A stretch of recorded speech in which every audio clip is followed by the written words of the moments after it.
back, relax, and maybe get yourself a snack. Me and you gonna have a little chat about books. Hi guys! So I'm here today to do my April TBR, which is always very exciting. I love TBRs. I have lots of fun deciding what I want to read that month and then hopefully following through. We'll see. This month is quite exciting because it is the Tome Topple Readathon, which is a readathon that I think was probably designed specifically for me and other fantasy readers. This readathon, which runs from the 7th to the 20th of April, is all about reading big books. Big books. They could be any genre, it's totally up to you, but I do think that fantasy and science fiction fit the bill quite nicely, particularly epic fantasy. So I'm very excited and I'm going to try and do some of the challenges, probably not all of them, but it's run by Sam from Thoughts on Tomes and I think a couple of other people, so I'll link all of them below and you can watch their announcement videos and find out exactly all the details if you want to join in too. So let's start off with the TBR for Tome Topple. The first challenge is to read more than one book over 500 pages. All of the books for this readathon have to be over 500 pages, so I feel confident that I can do that. The second challenge is a graphic novel over 500 pages, which I don't have any graphic novels that count for this, so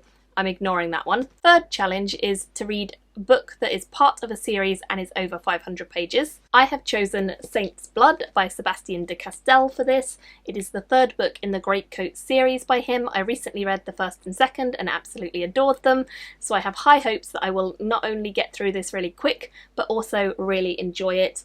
And it's a beautiful naked hardback, which are some of my favourite types of books. I love that. Sword and sorcery, and it's epic and it's funny and it's witty and it's dark and it's really, really good. So I'm hopeful that I'll really like this as well. The next challenge is to buddy read a book which is over 500 pages. This beast is gonna try and happen. I say try because it's huge. It's ridiculous. 870 pages or thereabout.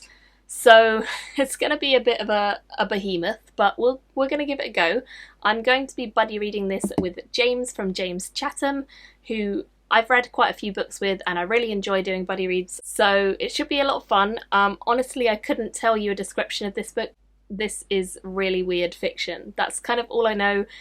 China Miéville is one of those authors that I have meant to try out for a very long time and never got around to, so I feel like this is the time. So you'll notice that my TBR is smaller than previous months because of how big some of these books are. So hopefully Perdido Street Station will happen in the Tome Topple Readathon.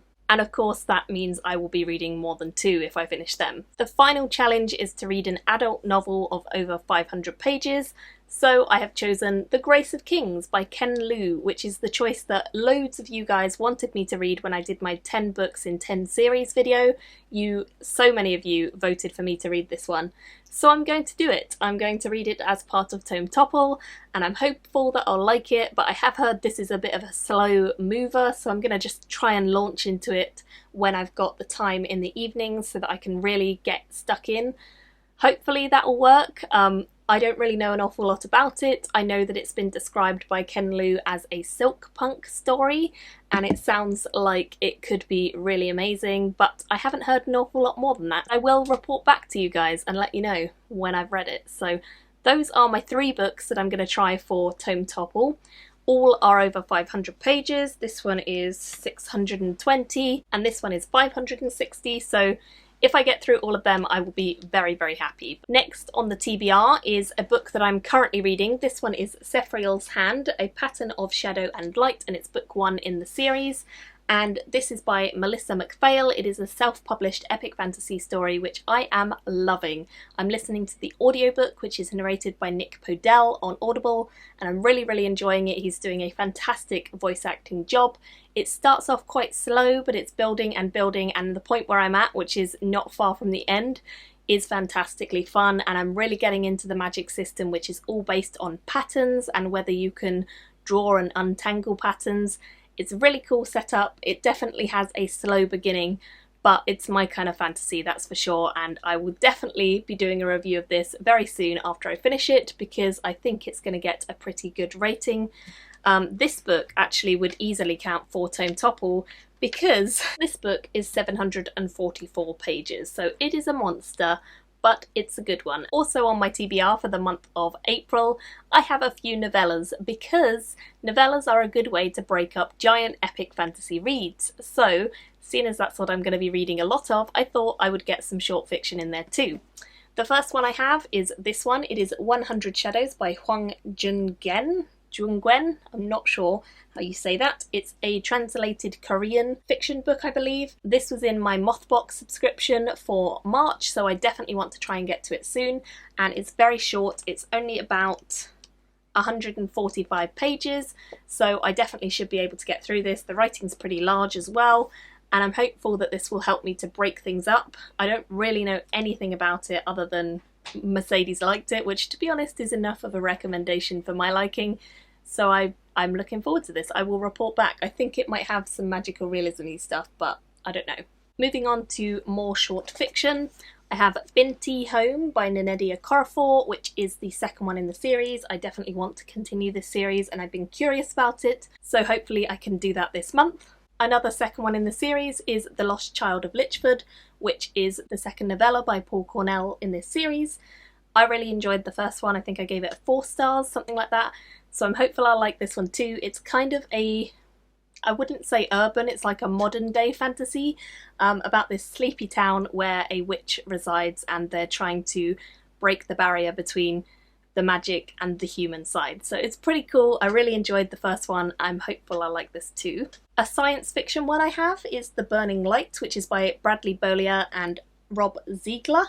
I am very, very curious about this one because I've read Bradley Beaulieu's fantasy, but I've never read any sci-fi by him. I think he might have another sci-fi as well. But yeah, I'm very intrigued. I know it's about a kind of illness or disease called the light, which infects people. The next one I have, I don't even know where I got this book. I just found it on my shelf, so I must have picked it up at some point. I believe it's about a fisherman rebellion, kind of against the oppressing rulers of this area, and there's a ghost or something like that. So honestly, it sounds a bit magical realism-y. It's a beautiful cover, and I don't know where I got it from, but it's on my shelf, so hopefully it's good. I don't know. Let me know if you've heard of this, because I have no idea where I got it. The next one I have is Proof of Concept by Gwyneth Jones, which is one I recently picked up. It is an AI story, I believe, about artificial intelligence. And I mean, that's all I really need to know, but I think it's about humans and AI and some interaction, and yeah, it sounds good. And the final one I have, which is a novella, is Dusk or Day or Dawn or Day by Sean Ann Maguire, which I believe is kind of a magical realism-y one about a girl who dies and comes back as some sort of ghost. That's my stack of novellas. Hopefully I can get through lots of them this month and I'll do some reviews of them for you, but I really think novellas will be good to break up the bigger reads. Next on my TBR I have Bruised by Sarah Skilton. I think this is a contemporary book. I don't really know an awful lot more about it than that. I believe it's about a girl called Imogen who does taekwondo, and she has been trained to fight all her life, but then she freezes up when it comes to a real fight. I really enjoyed the fact that Eleanor puts her thoughts with post-it notes and other things in the book, so that always makes the reading experience great, and this is not a long one, so I'm hopeful I'll get to it very soon. And I have a few BookTube SFF books still to read, so I'm going to add them into my TBR and hope that I get to them this month too. The first one is Crooked Kingdom by Leigh Bardugo, which is the second one in this series. I then have A Gathering of Shadows by V.E. Schwab, also the second in a series. And finally, another second in a series, which is Magnus Chase and the Hammer of Thor by Rick Riordan. So those are the 3 BookTube SFF things I have left. After that, I've read everything, I think. So that'll be good. Also, the Hugos just got announced, so I've been perusing that list. I have some of the Hugo nominee books on my bookshelf, so I may potentially pick some of them up or try out some of the novellas and things from that list, because I do think that this year's shortlist has been really, really exciting and great, and overall I'm really happy with it, so I'm really looking forward to potentially trying some of them. Whether that will be this month or next, I don't know, but do let me know in the comments below if you are happy about the Hugos and the nominees, and I'll put a link to Tor.com's list where they listed everything out, but it was just announced on the day I'm filming this, which is the 4th, and I'm very excited. So yeah, looking forward to all the bookish things. Do let me know if you're reading anything for Tome Topple or if you've read any of the books I will be reading. Thank you all so much for watching, and I will see you all very soon in another video. Bye! Thank you for watching my video today. Go pick up a book, then come back and chat with me again.